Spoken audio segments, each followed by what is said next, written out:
retrieve the load, come back to the load unload point, and then deliver that load for the lift to take care of. If it is a storage location, then here's this white circle that talks about a storage location. Here's a free vehicle that is assigned to store a load, so it comes back to the load unload point, picks the pallet, and then takes it to the storage location and deposits the load. Okay, and you can write equations for travel times and so on. So what we wanted to look at is what are the trade-offs in a single tier that is processing storage retrieval transactions. And we looked at a system where it's very simple. You have one load unload point, you have random vehicle assignments, so you pick any idle vehicle to process your transactions. You have a point of service completion dual point policy, so the vehicle idles wherever it last processes a transaction. So if it does a storage transaction in an aisle, after putting the load into the system, it just sits there. If it's a retrieval transactions, after it retrieves it, if it's at the load unload point, it just waits there. Okay, so the parking spot is wherever it last finished its transactions and so on. Okay, there are some assumptions in the model. We are going to build queuing models. So you have certain classes, and I'm not going to go into the details of the classes and the details of the queuing model, but essentially what we get is a queuing system that looks something like this. And I'll spend a little bit explaining how this queuing system works, because I want you to see how the queuing system leads to variations that allow us to explore a lot of the other design trade-offs. Okay, so let me explain a little bit about what's happening. So there are two kinds of stations in this queuing system. This is called a join station or a match station or a fork join station, and these are server stations, regular queuing stations that you are used to. So what happens here is transactions are arriving in this queue here, in this buffer B1, and this is a virtual queue that has all the idle vehicles. So what happens in this queue is if there is a free transaction that needs to be processed and a free vehicle, then immediately one vehicle and one transaction gets matched and they get sent into the rest of the network. If there is a transaction that is here but there isn't a free vehicle, then the transaction waits for the vehicle. Okay? Or if there's a vehicle but there aren't any transactions that need to be processed, then vehicles sit here. Okay? So clearly you will notice that if there is a vehicle idle and a transaction that needs to be served, immediately they're going to be served. Right? There's no reason for them to wait. Okay? Transactions wait only if vehicles aren't there, vehicles wait only if transactions aren't there, and the only other situation is there's nobody waiting in this queue and everybody is busy getting processed elsewhere. Okay? And I make that two cases distinction because I'm going to solve this network by actually looking at those two cases separately and then combining them. Okay? So once you match a vehicle with a transaction, the vehicle could either be a storage transaction or a retrieval transaction. Okay? So if it is a storage, so there are 4 nodes here. 2 of them correspond to storage transactions, 2 of them correspond to retrieval transactions. Okay? One of these nodes corresponds to IR, which is a retrieval transaction done by a vehicle that is already in the aisle. Okay? And there is another node here that says IS, which is a storage transaction done by a vehicle that is already in the aisle. Okay? The other 2 nodes are corresponding to transactions that are being done by vehicles that are in the load unload point. Okay? So a vehicle could either be at the load unload point and then either go in to do a storage, okay, or go in to retrieve a load, or a vehicle could already be inside the aisle and that could be called to either retrieve a load or come back, pick up and store a load. Okay? Those are the 4 cases, and correspond to those 4 cases I have travel times, and based on those travel times I will get some cycle times to process the transaction and so on. So that's essentially what this queuing model is doing. Okay? Now usually if you wanted the cycle times and so on, I would simulate a single tier, build an arena model, AutoMod or something of that sort, and I can get the same answers. But by constructing a queuing model, I can hopefully get some of those answers much quicker. So I solve this considering the 2 cases, and I call it y less than or equal to 0, y greater than or equal to 0, and this corresponds to the case. One case corresponds to where transactions are waiting for vehicles, and the other corresponds to the case where vehicles are waiting for transactions. Okay? And you can solve these separately. I'm going to go into the details, and then you can combine the solution for these cases and eventually get equations for vehicle utilization, the number of transactions that are waiting to be served, the expected storage time, the expected retrieval cycle times, and so on. Things typically, the metrics that you usually want from a simulation output, you can get a lot of those metrics without actually having to build a detailed simulation by looking at some of these queuing models. Okay? So you can get some of those outputs, so that in itself is useful. Okay? And we also tested how accurate some of these estimates are versus detailed simulations. So we actually did a detailed simulation in AutoMod. We looked at our models and we compared how those values compare. And okay, we're losing a bit here. So usually the utilization and cycle time errors are pretty reasonable. Utilizations are within 2% and the cycle times are within 10 or 15%. Okay, and so on. And that general trend applies across all the model variations that I'm going to share with you. Okay.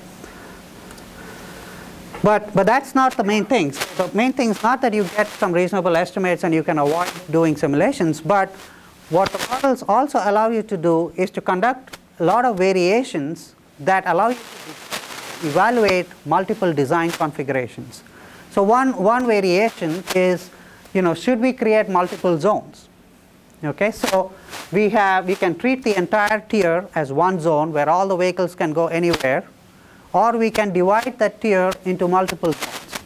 And you can say that of my 5 vehicles in the tier, 2 of them are only going to be in the first 7 aisles, and then the other 3 are going to be in the remaining aisles.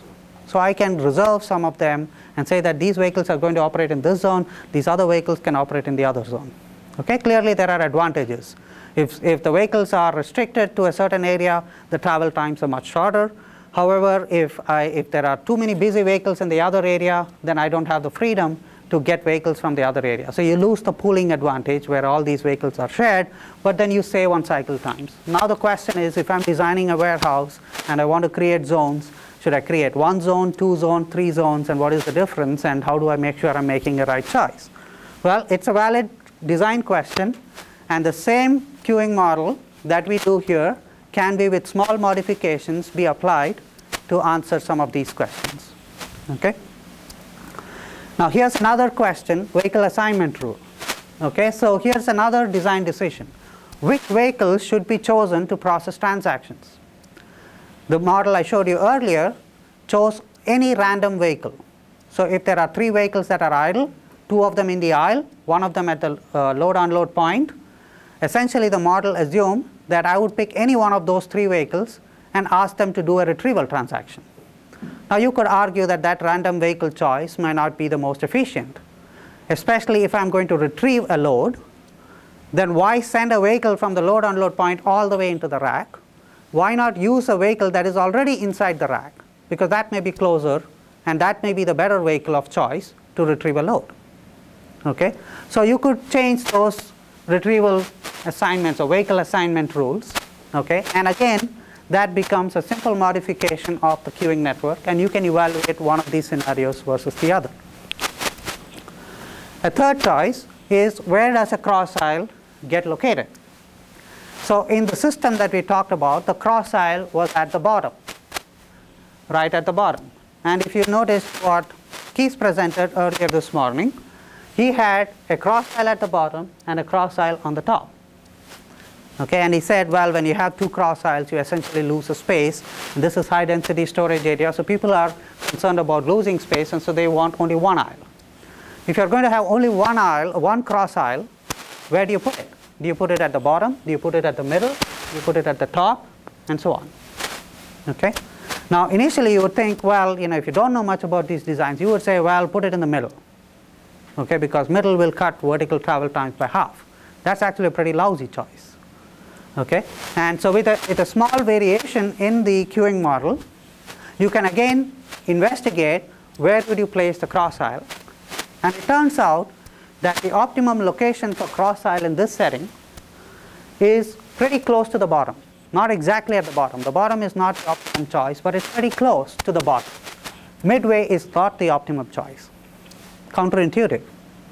Okay, but you would actually, unless you had some of these techniques, you would not be able to evaluate it. And the key difference between what I'm talking here versus what Keith showed you earlier is the fact that we have only one aisle, and that the load unload point is at the bottom.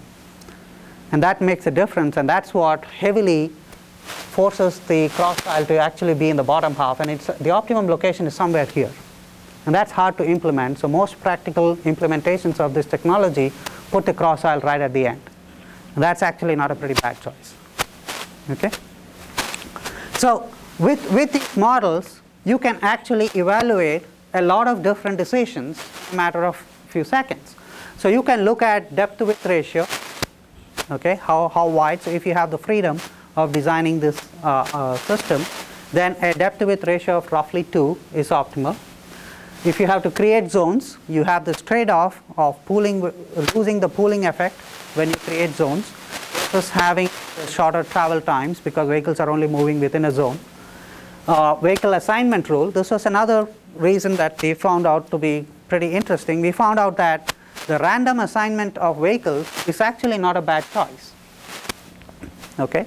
The random assignment of vehicles is probably not the optimum choice, but it's a pretty simple rule that is pretty darn good efficient. And so, the random vehicle choice might not be a bad choice for people to make, and you might just save yourself the effort of creating some complex scheduling algorithms. In terms of the cross-aisle location, end of aisle cross is not a bad choice. And in terms of dwell point, the point of service completion is not a good choice. Actually, keeping the vehicle either at the end of the aisle or at the load unload point is actually a much better choice. So when I say point of service completion, I'm saying that after the transactions are done, wherever the vehicle is, that's where it's going to sit. And you could argue that, well, that actually will spread the vehicles around in the system rather than having them all cluttered at one place, and that might actually be better. That's actually not as good as having them all come to the load unload point or having them all come to the end of the aisle. Okay, and so there are some interesting design decisions that you can do. Okay, and by doing a combination of all of these, you can actually get 25 to 30% improvement in cycle times. And that really underscores the importance of having to be able to do these kinds of analysis, because if you didn't do this and you instead went with only one design because it's a pain to evaluate different designs, you could actually be designing a system that is 30% less efficient. And so it is important to be able to scan this design space and track some of these decisions. Okay. So let me show you how some of these other things happen too. Okay. So vehicle interference. Okay. So let's talk about how vehicle interference happens, and I'll talk about a single tier system. So what do I mean by vehicle tier interference? It's essentially blocking or interference. Okay. So why does that happen? So in a system like this and in many other systems of unit loads, you will see some phenomenon like this. So you could have blocking within a cross aisle. So you have the blue vehicle going towards this side here, the red vehicle coming the other way. So one has to give way to the other. Okay, so there's blocking. Okay, here is blocking within an aisle. So a vehicle is trying to get in, another vehicle is trying to come out, and so of course now somebody needs to give. Okay, so there's interference within an aisle. Or you could have blocking at an intersection. One is trying to come out, the other is on the cross aisle, somebody has to stop. Okay. Now the question for designers is this something for me to worry about? Okay, or is this something that I shouldn't worry about and I can take care of it, when at the implementation stage, when I'm designing some control protocols, I can decide that, or is this something to worry about, okay, at the design stage? Okay, so we don't know how important this decision is, and instead of having to spend a year to try and figure this out, it would be good to have some quick methodology that allows you to do it.